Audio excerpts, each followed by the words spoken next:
जी, जिनकी प्रेरणा और अनवरत प्रयासों से प्रदेश आत्मनिर्भरता के नित नए सोपान चढ़ता हुआ नवीन कीर्तिमान स्थापित करता है, उनसे अति आदर के साथ विनम्र निवेदन करूंगी कि अपने शुभ आशीर्वचनों से हम सबको अभिसिंचित कर हमारा मार्ग प्रशस्त करें।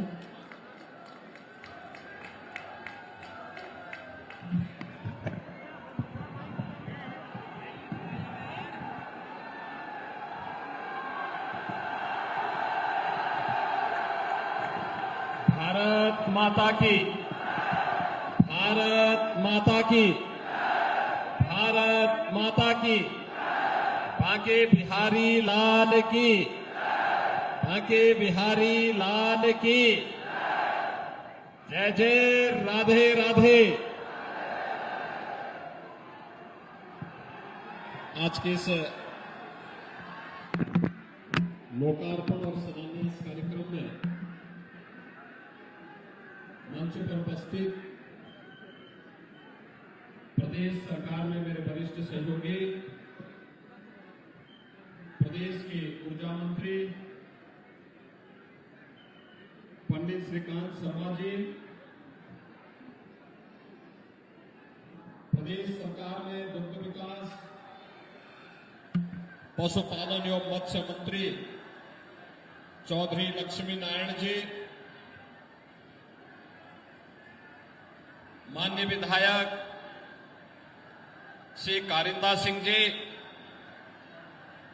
माननीय विधायक पूर्ण प्रकाश जी, उत्तर प्रदेश व्यापारी कल्याण बोर्ड के अध्यक्ष श्री रविकांत गर्ग जी,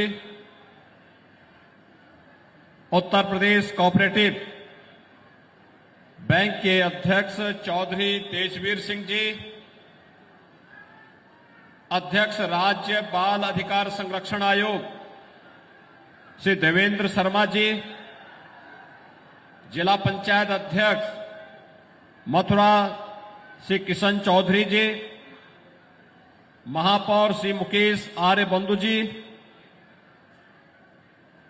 उपाध्यक्ष उत्तर प्रदेश ब्रज तीर्थ विकास परिषद श्री शैलजाकांत मिश्र जी, आज के इस कार्यक्रम में उपस्थित भारतीय जनता पार्टी की जिलाध्यक्ष Shrimati Madhu Sharma ji, director chemical and fertilisers मंत्रालय श्री एस.के. शर्मा जी, श्री विजय शिव हरे जी, श्री श्याम सिंह अहरिया जी, मेघ श्याम जी, देवेश पाठक जी, राजेश चौधरी जी, कप्तान सिंह जी, महिपाल सिंह जी, प्रणतपाल सिंह जी, प्रेम सोतिया जी, विनोद चौधरी जी और भारी संख्या में आज के इस लोकार्पण और शिलान्यास कार्यक्रम में उपस्थित ब्रजभूमि से जुड़े हुए मेरे सभी उपस्थित भाइयों बहनों, एक साथ बांके बिहारी और राधे रानी की इस भूमि पर 200 करोड़ रुपए से अधिक की परियोजनाओं का लोकार्पण और शिलान्यास यहां के विकास की दृष्टि से आज यहां पर संपन्न हो रहा है। मैं इसके लिए आप सभी ब्रजभूमि से जुड़े हुए भाइयों बहनों को हृदय से बधाई देता हूं, अपनी शुभकामनाएं देता हूं और आप सबका अभिनंदन भी करता हूं। भाइयों बहनों, ब्रजभूमि की अपनी महत्ता है। पूरे देश में, पूरी दुनिया में इस भूमि ने 5000 वर्षों से धर्म, सत्य, न्याय के साथ साथ उल्लास और उमंग का माहौल कैसे होना चाहिए इसका संदेश भी दिया है। ये वही भूमि है जिस भूमि पर जन्म लेकर के भगवान श्री कृष्ण ने अपने जन्म के माध्यम से इसे धन्य किया था और जिस भूमि के कारण अपनी लीलाओं के माध्यम से आज से 5000 वर्ष पहले भगवान श्री कृष्ण ने उस समय के समाज के साथ साथ आने वाली पीढ़ी को भी एक नई दिशा देने का कार्य किया था। ब्रजभूमि के कण कण में, रज रज में भगवान श्री कृष्ण की लीला आज भी विराजमान है और इस पवित्र भूमि के प्रति कौन ऐसा भारतीय होगा जिसके मन में एक नई श्रद्धा का भाव, एक उत्साह और उमंग का भाव न हो। और भाइयों बहनों, आप तो साक्षात ब्रजभूमि में निवास करते हैं, इसलिए आप सौभाग्यशाली हैं। आप सबको मैं इस अवसर पर हृदय से बधाई देता हूं, आप सबका मैं अभिनंदन करता हूं। भाइयों बहनों, ये वही भूमि है जिस भूमि ने देश और दुनिया को एक संदेश तो दिया, लेकिन पिछली सरकारों ने अपने राजनीतिक स्वार्थों के कारण न केवल इस भूमि को बल्कि उत्तर प्रदेश को भी बदनाम करने में कोई कोताही नहीं बरती थी। याद करिए, दुनिया जब उत्तर प्रदेश की तरफ देखती थी तो इस बात को लेकर देखती थी कि उत्तर प्रदेश मां गंगा और मां यमुना की भूमि है। उत्तर प्रदेश बाबा विश्वनाथ की भूमि है। उत्तर प्रदेश मर्यादा पुरुषोत्तम भगवान श्री राम की भूमि है, भगवान श्री कृष्ण की भूमि है। उत्तर प्रदेश कुंभ की भूमि है। उत्तर प्रदेश अनेक तीर्थों से भरी हुई भूमि है और भारत की आत्मा अगर सचमुच कहीं निवास करती है तो वह उत्तर प्रदेश है। लेकिन पिछली सरकारों ने उत्तर प्रदेश की छवि को धूमिल करने का कार्य किया था। उत्तर प्रदेश में दंगे उत्तर प्रदेश की पहचान बन गई थी। दंगों के कारण कोई निवेश नहीं करना चाहता था। दंगों के कारण यहां के नौजवानों के सामने पहचान का संकट आ गया था। विकास के नाम पर लूट खसोट होती थी और विकास की परिभाषा प्रदेश नहीं, परिवार हो गया था। याद करिए, ये वही प्रदेश है जहां बिजली देने में लोग भेदभाव करते थे। 4 जिले में बिजली आएगी, वह भी आधी अधूरी, बाकी 71 जनपद टकटकी लगा करके देखते थे कि हो सकता है कि हमारे यहां भी बिजली कभी आएगी।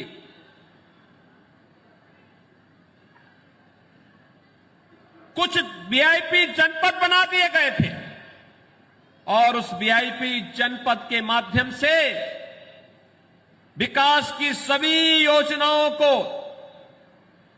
वहीं पर केंद्रित करके उन्हीं में बंदर बांट होता था। लेकिन भाइयों बहनों, 2017 में आप सबने आशीर्वाद दिया और विकास की योजनाएं किस तेजी के साथ आगे बढ़ती हुई गई, आज ये किसी से छुपा हुआ नहीं है। आज यहां पर जिन 200 करोड़ रुपए की परियोजनाओं का लोकार्पण और शिलान्यास हो रहा है, इनमें शिक्षा से जुड़े हुए संस्थान भी हैं, स्वास्थ्य से जुड़े हुए केंद्र भी हैं, ग्राम्य विकास से जुड़े हुए स्थल भी हैं पर्यटन विकास से जुड़ी हुई और तीर्थ स्थलों के विकास से जुड़े हुए महत्वपूर्ण स्थल भी है। हमें भूलना नहीं चाहिए, पिछली सरकारों के समय में जिस पैसे को खर्च करके कब्रिस्तान की बाउंड्री के नाम पर जिसका अपव्यय किया जाता था, इस सरकार में उसी पैसे को तीर्थों के विकास में खर्च किया जा रहा है और ब्रज क्षेत्र का सम्मान बढ़ाया जा रहा है। याद करिए, पिछली सरकार में 2017 के पहले सबसे पहला दंगा कहीं हुआ था प्रदेश में, कोसी कला में ही हुआ था। और कोसी कला में दंगा किस बात को लेकर के हुआ था? एक नौजवान जाता है, एक मस्जिद के बाहर टोटी लगी है पानी की, पानी पीता है, इसी में उसकी पिटाई शुरू हो जाती है। तुमने पानी क्यों पी लिया?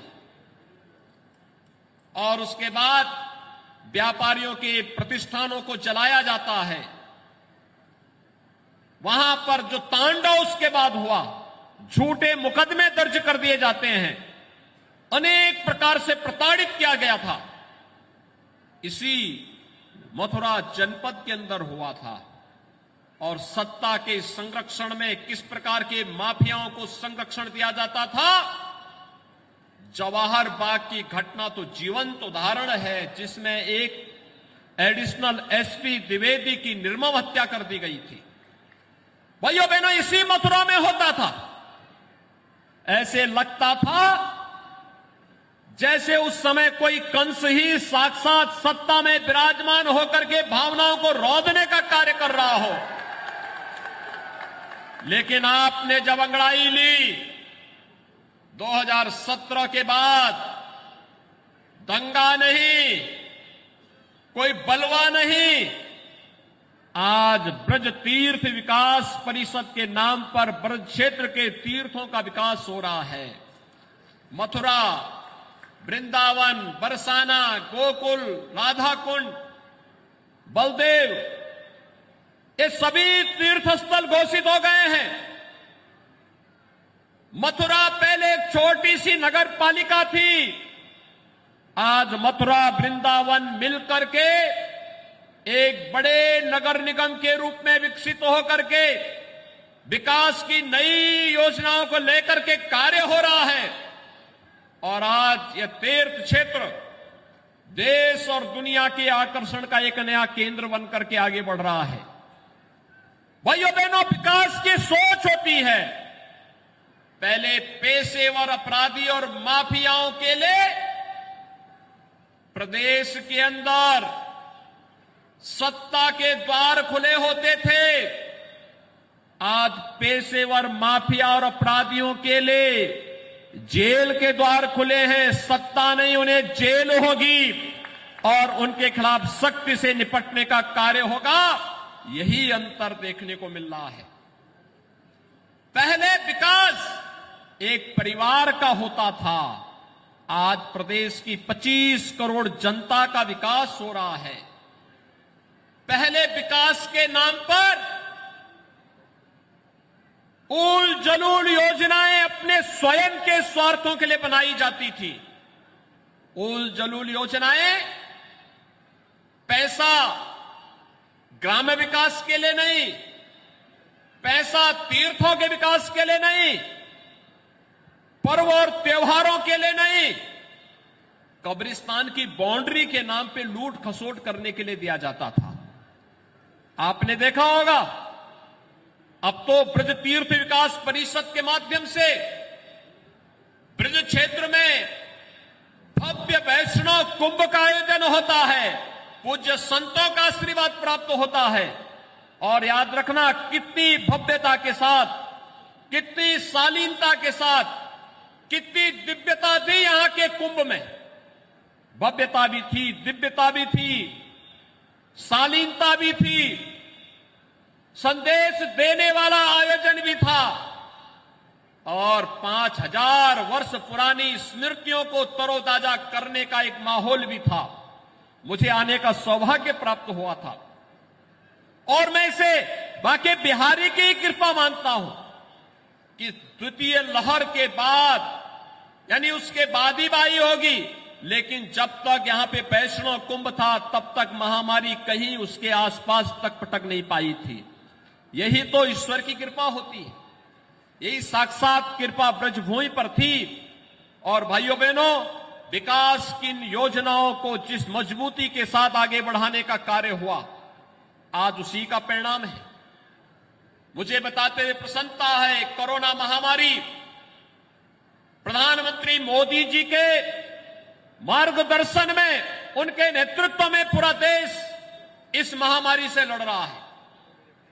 भारत ने दुनिया के सामने सबसे अच्छा उदाहरण प्रस्तुत किया, लेकिन साथ साथ उत्तर प्रदेश के कोरोना प्रबंधन के लिए मैं उत्तर प्रदेश के अंदर प्रदेश सरकार के द्वारा आस्था को सम्मान दिया गया, आस्था को दिए गए सम्मान का भी इसका श्रेय मैं देता हूं। ईश्वर की साक्षात कृपा होती है, तब हम लोगों को सफलता पर दर सफलता प्राप्त होती गई।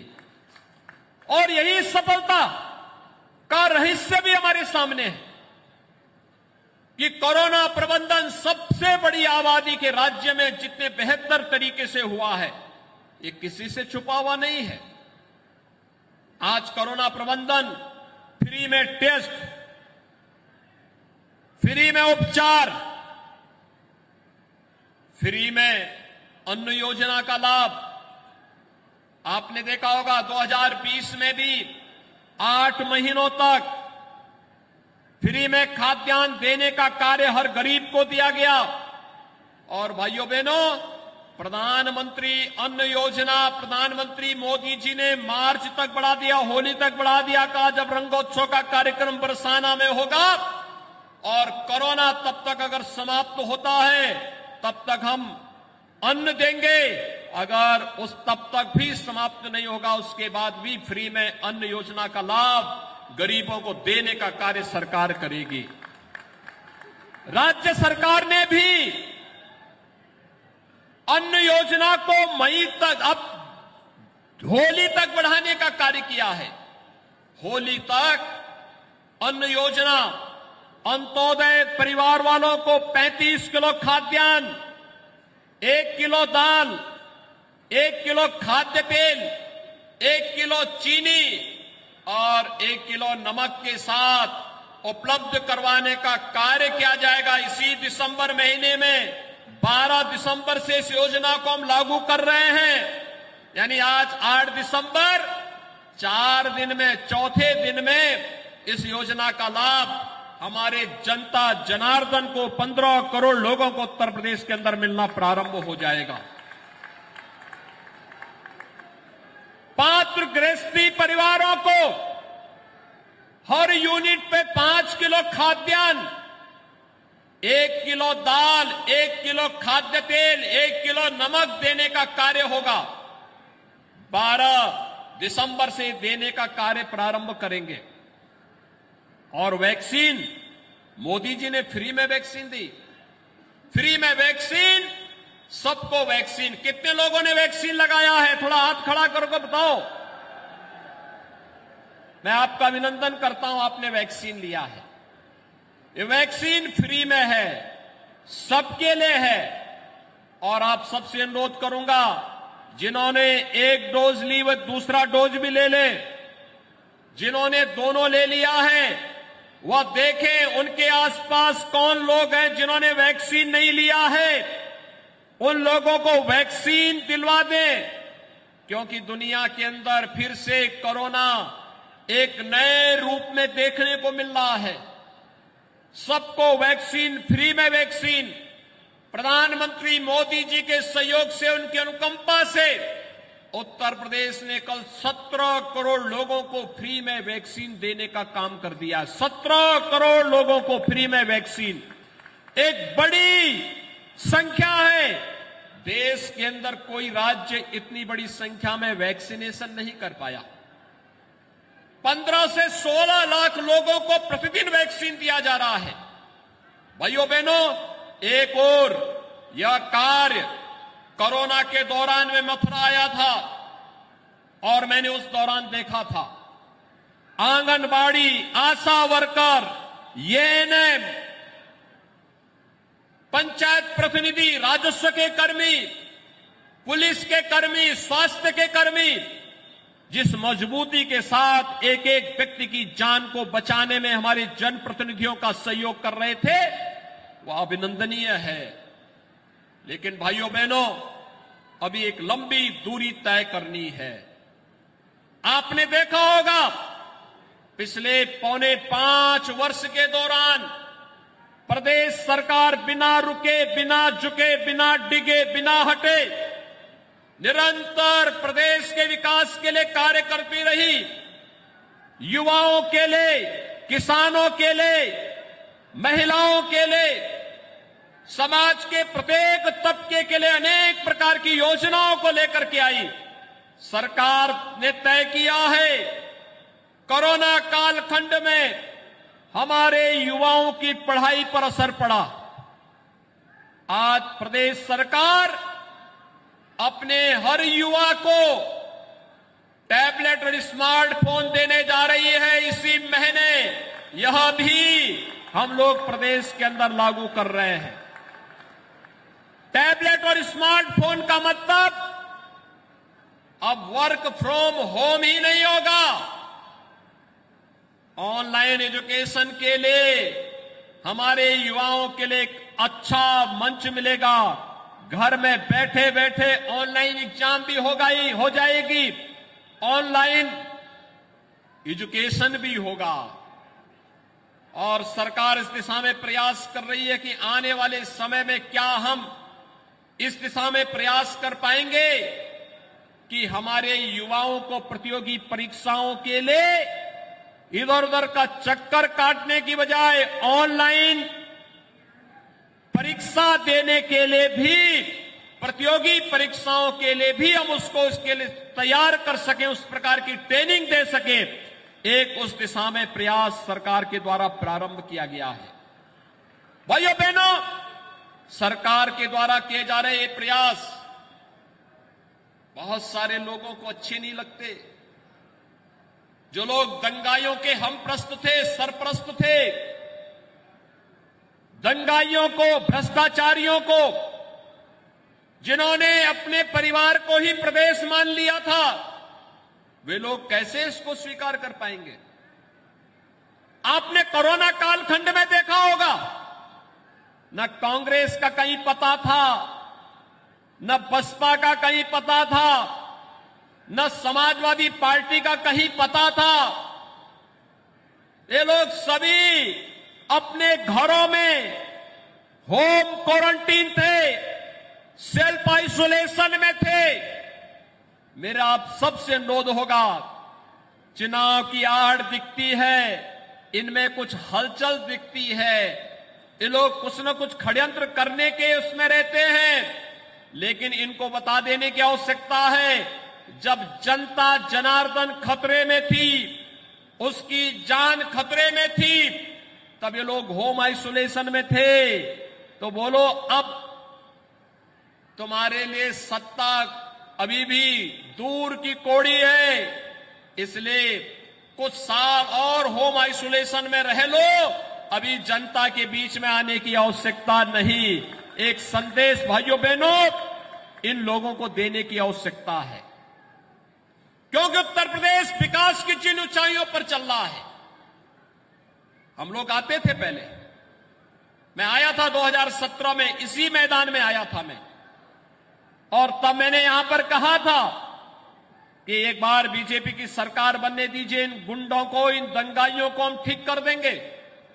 आपने देखा होगा भाइयों बहनों, 4.5 वर्ष के अंदर कोई दंगा नहीं हुआ, कोई कोसी कला और कोई जवाहर बाग की घटना नहीं करा सकता उत्तर प्रदेश में। अब हमने तब कहा था कि भाजपा आएगी, अयोध्या में भगवान राम का भव्य मंदिर का निर्माण भी कराएगी, और प्रधानमंत्री मोदी जी के कर कमलों से अयोध्या में भगवान राम का भव्य मंदिर का निर्माण हो रहा है। अयोध्या में भगवान राम के मंदिर बनने से प्रसन्नता है। दोनों हाथ उठा करके मुझे बताओ कि क्या प्रसन्नता है आप लोगों में?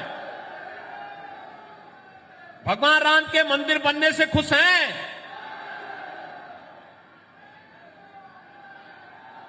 क्या ये भगवान राम का मंदिर क्या ये कांग्रेस के लोग बनाते?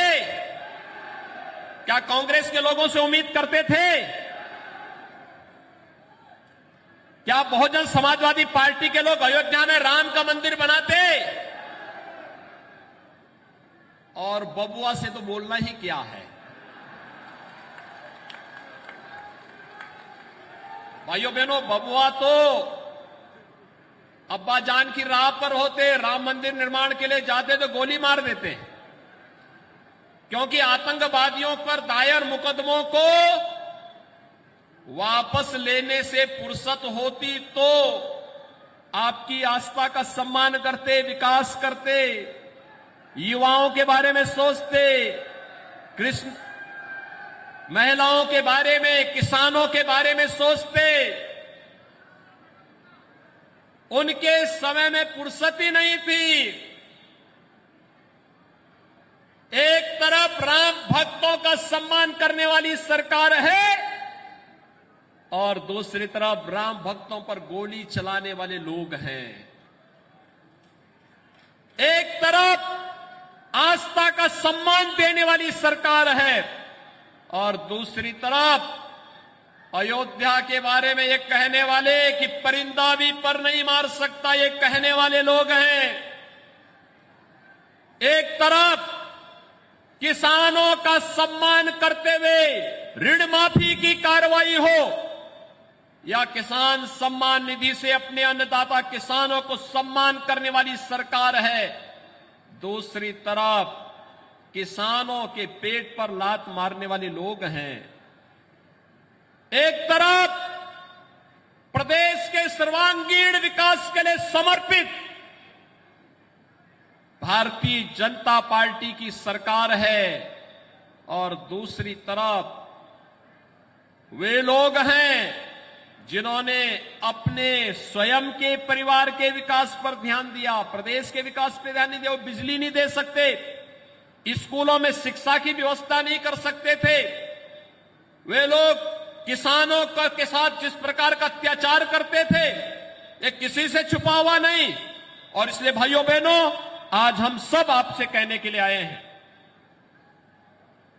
जनता हमेशा अपने वर्तमान और भविष्य को ध्यान में रख करके ही फैसला करे। जो विकास कराएगा, जो सुरक्षा देगा, जो समृद्धि का मार्ग लेकर के आएगा, वही सच्चा प्रतिनिधि और वही सच्ची सरकार बननी चाहिए। और उत्तर प्रदेश के अंदर तो इस समय डबल इंजन की सरकार है, डबल इंजन की। प्रधानमंत्री मोदी जी का सानिध्य और उनका सहयोग, केंद्र सरकार और प्रदेश सरकार मिलकर के जब कार्य करती है तो भाइयों बहनों दुगना लाभ मिलता है। आज आप मथुरा से कहीं भी जाना चाहेंगे, मथुरा से दिल्ली जाएंगे तो अच्छा मार्ग, यहां से लखनऊ जाना चाहेंगे तो अच्छी कनेक्टिविटी, यहां से आने वाले समय में चित्रकूट जाना चाहेंगे तो बुंदेलखंड एक्सप्रेसवे, काशी जाना चाहेंगे, अयोध्या जाना चाहेंगे, 4 लेन की कनेक्टिविटी वहां के लिए भी मिलेगी। ये कनेक्टिविटी इतनी फास्ट, इतनी अच्छी, ये भारतीय जनता पार्टी सरकार की देन है। और इसलिए आज के इस अवसर पर जो ये 200 करोड़ रुपए से अधिक की परियोजनाएं आज यहां पर लोकार्पित की जा रही हैं, मैं इसके लिए अपने यहां के जनप्रतिनिधियों को, 2 मेरे सहयोगी मंत्री हैं, पंडित श्रीकांत शर्मा जी, चौधरी लक्ष्मी नारायण जी, हमारे विधायकगण हैं श्री कारिंदा सिंह जी, श्री पूर्ण प्रकाश जी, इन सभी को और अपने अन्य सभी जनप्रतिनिधियों को किए जा रहे उनके प्रयास के लिए उन्हें हृदय से धन्यवाद देता हूं। आप सबको इन परियोजनाओं की बधाई देता हूं, अपनी शुभकामनाएं देता हूं और विश्वास व्यक्त करूंगा कि ब्रज तीर्थ के माध्यम से भगवान श्री कृष्ण के संदेश को आप सभी लोग घर घर और गांव गांव तक पहुंचाने का कार्य करेंगे। सरकार आपकी आस्था के साथ साथ आपके विकास, सुरक्षा और समृद्धि के लिए पूरे मनोयोग से कार्य करने के लिए प्रतिबद्ध है। इस विश्वास के साथ आप सबके प्रति मैं अपनी शुभकामनाएं देता हूं। धन्यवाद। जय हिंद। राधे राधे।